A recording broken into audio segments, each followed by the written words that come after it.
Good. Ooh. Okay. Yeah, it's very good. Good morning. Let's try that again. Me a little softer, you a little louder. Good morning. I am the Reverend Rachael Hayes, minister of the Unitarian Universalist Society of Amherst. Welcome to you, old friends and new, young and old, online and in the sanctuary. You are an essential part of our celebration today. Whether today is your first or your 1,000th Sunday in our midst, we are stronger because you are with us. We are one people of many beliefs, many origins, sexualities, and genders. We are all growing, all learning, all loved. Just as you are welcome here. Today, we're turning toward fall and listening for prophetic people. We will also have a time of spoken joys and sorrows today. The year turns, as it does every year, through balance, turns toward darkness and rest, turns toward casting off what is no longer helpful,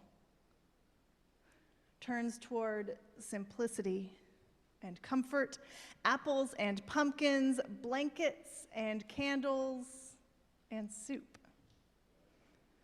We come together to give and receive comfort, to share and experience joy, to cast off old assumptions and open our hearts to truth.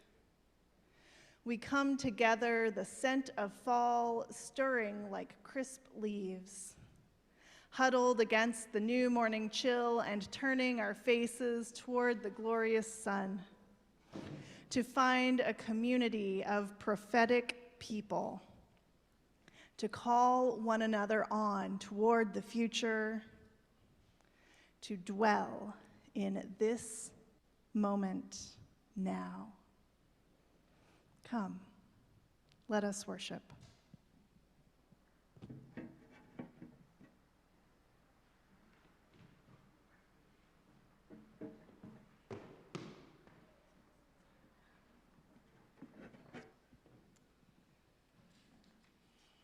We light the chalice this morning with these words from the Reverend Jamie A. Yandel.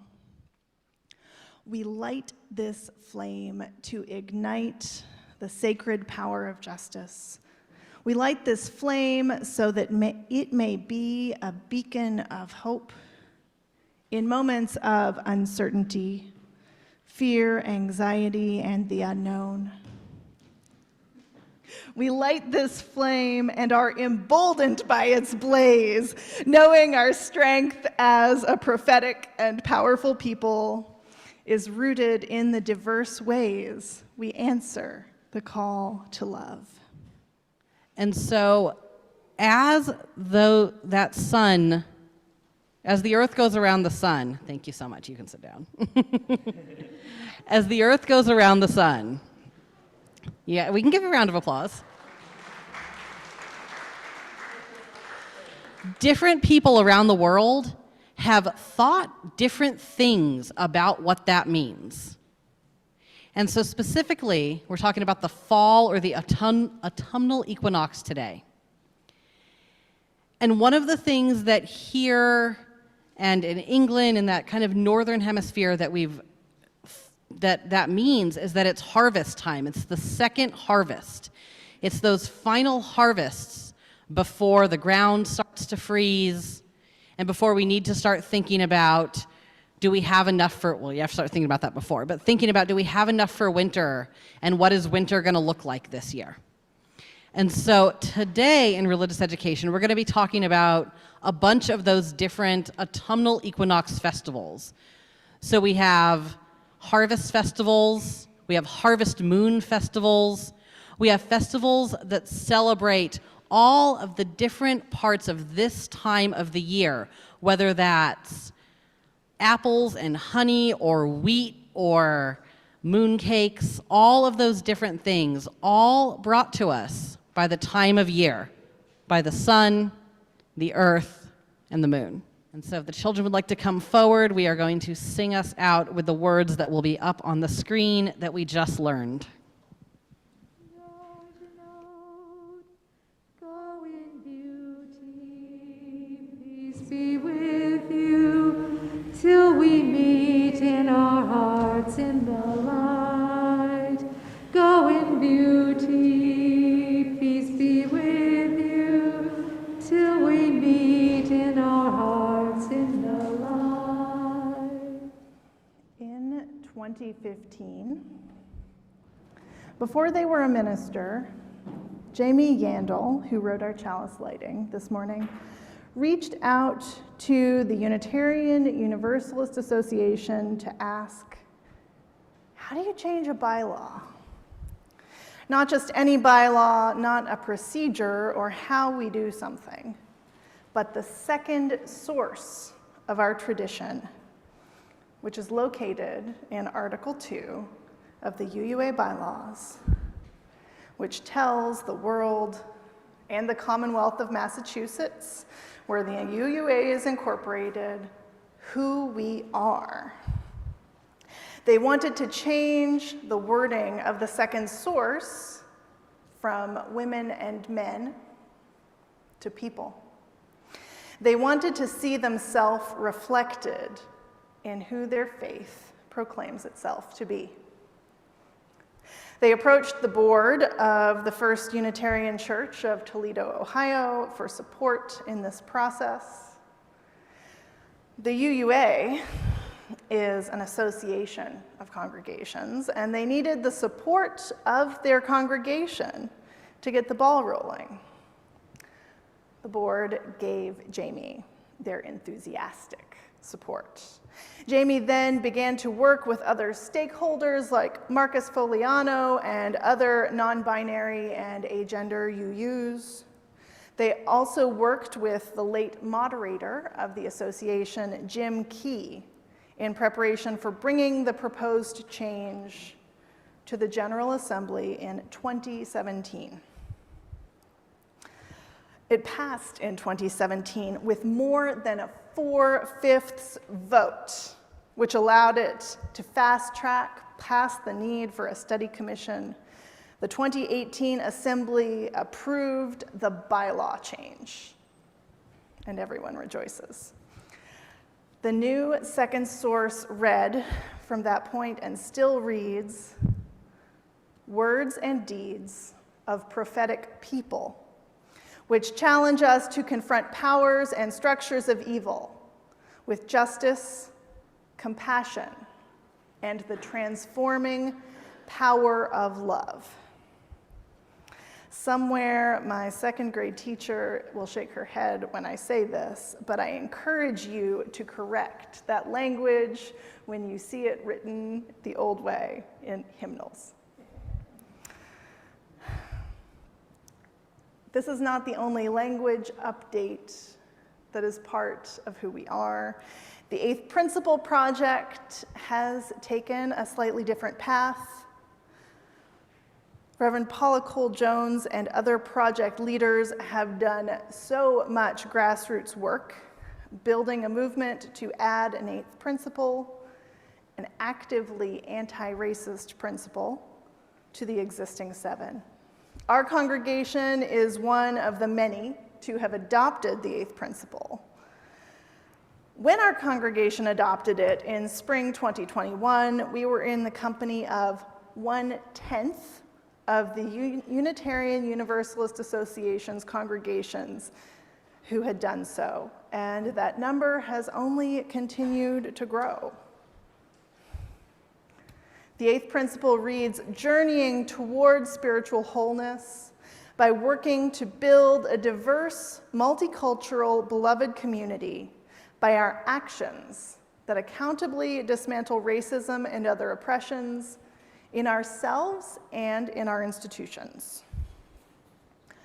Though the eighth principle is popular, it will likely not be incorporated into the UUA bylaws with this wording, because all of Article 2 is under review.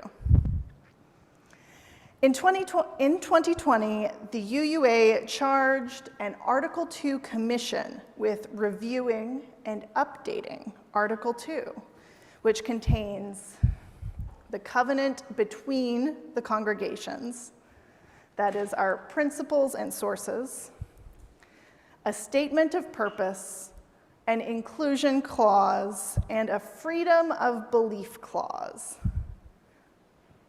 This is the stuff that makes us who we are. And they said, let's update it. The charge from the co-moderators specifically invited the Article 2 Commission to reimagine the specific pieces into a new Article 2 that guides us into the next quarter of the 21st century, led by love, committed to anti-racism, anti-oppression, and multiculturalism.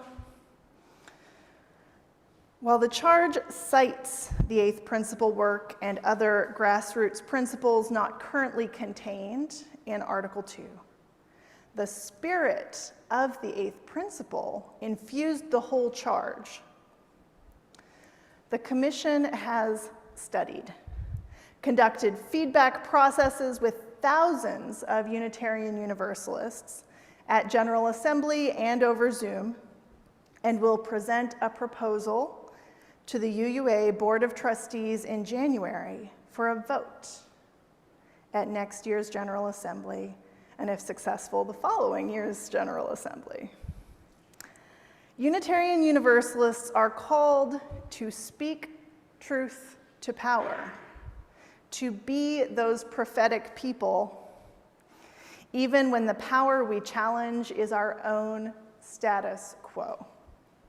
Liberal religion is not for the lazy. We challenge one another, challenge ourselves to grow, and then we grow into the challenge. But growing our concept of who we are called to be is worth it.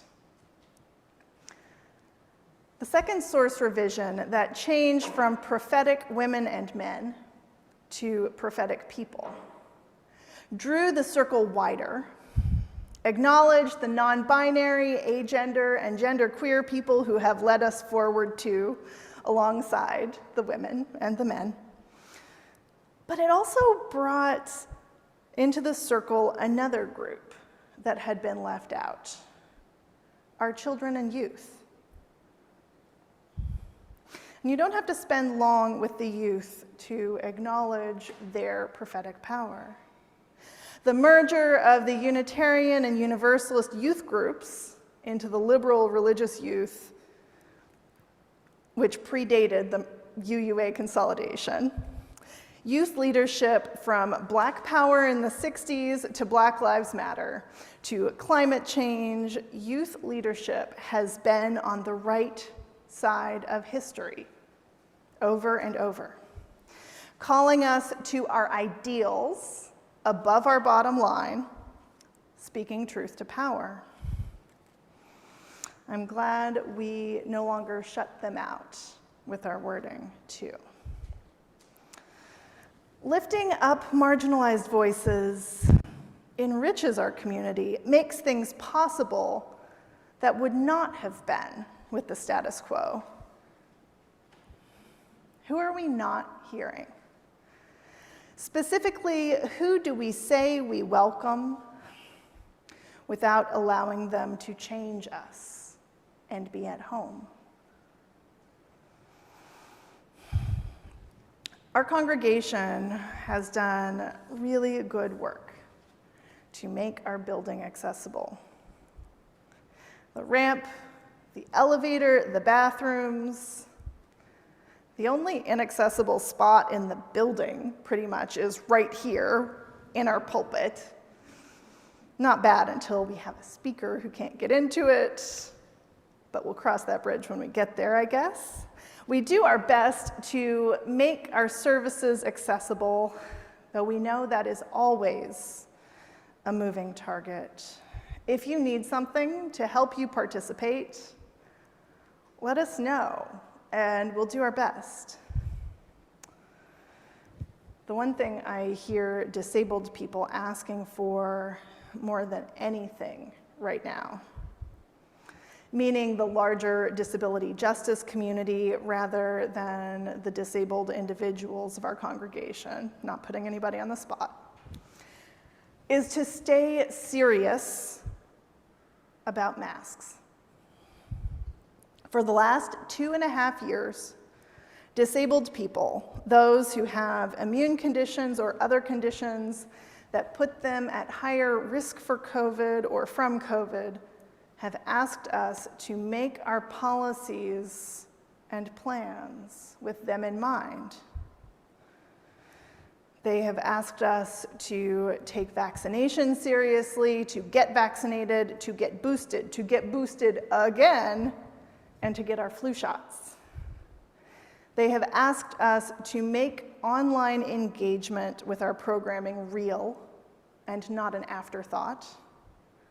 And they have asked us to wear masks, to keep wearing masks, masks that work, that actually filter all the air entering and leaving our faces. For some of us, COVID was or will be a short illness, a mild inconvenience. For others, it will be a persistent or permanent disability. I know people whose cognitive capacity has really taken a hit that lasted months or even years. They call it brain fog. I know people whose autoimmune conditions or heart problems began or worsened after COVID infections. Disability justice advocates like Mia Mingus have been begging us to take them seriously for the last 2.5 years.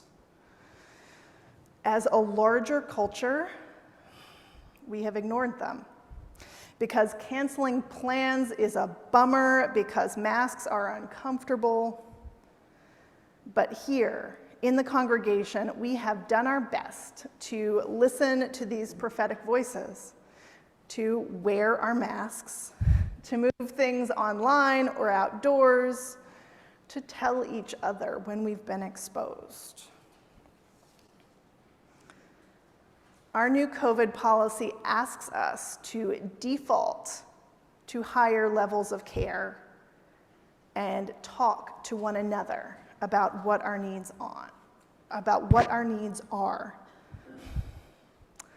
Masks on unless the whole group says off, or a mix of masks and unmasked is okay. And that way we can welcome those who, because of disability, might not be able to wear a mask. We're turning to a conversation instead of a set of rules. We're no longer assuming we know what others need. I find that it's vulnerable to speak up for what you need, especially when you think it might be unpopular. But I find that every time I do, someone tells me that they would never have known what I needed had I not asked, that making my need known makes it easier to make their need known too. Being vulnerable can be a spiritual practice, and listening with an open heart can too. Likely, many of you saw the headline where the president declared the pandemic over. Fewer people are dying than at the beginning. Most of us are vaccinated, but COVID is still very much with us. Our community risk level is back up to medium in Hampshire County. We can still get sick and get each other sick. Masking continues to be important, and ventilation, so more of us will feel comfortable unmasking to eat and drink. We'll continue to have social hour outside when weather permits.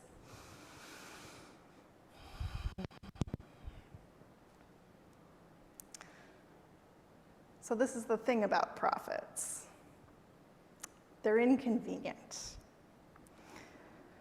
They ask us to change, to do something uncomfortable.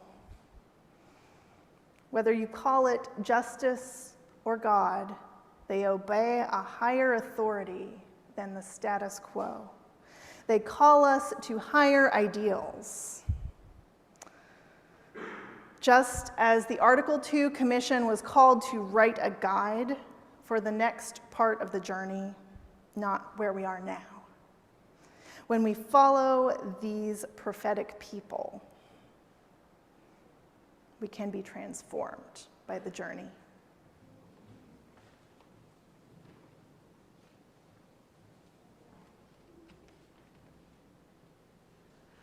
Open my eyes to truth, open my hands to give freely.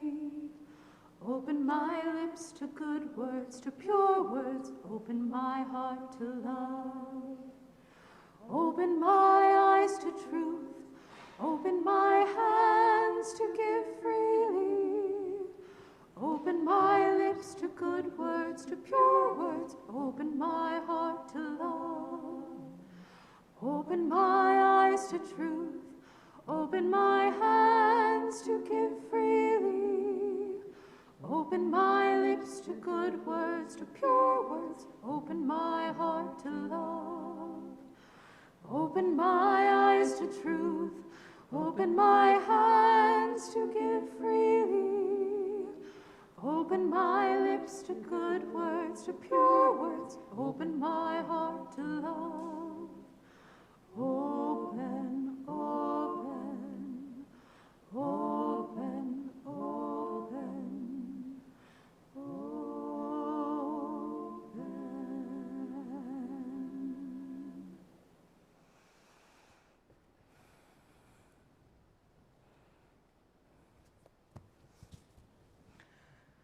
Spirit of life, breathe in us, breathe through us.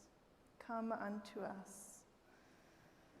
Let the joys we have shared fill us with strength. Let the sorrows we have held help us grow our capacity for compassion. May everyone who experiences this moment in sorrow know that they are held by us and by the love that holds us all.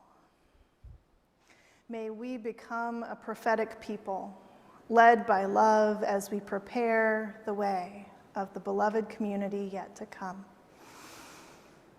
Blessed be. Amen.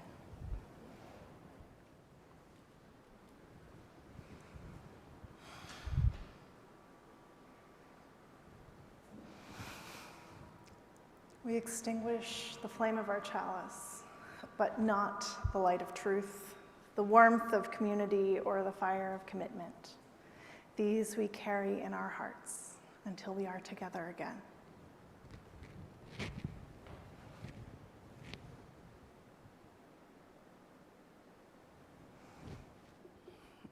I invite you all to rise in body and spirit, to put your hands over your heart or join hands with your neighbor if you like, and sing This Day We Come.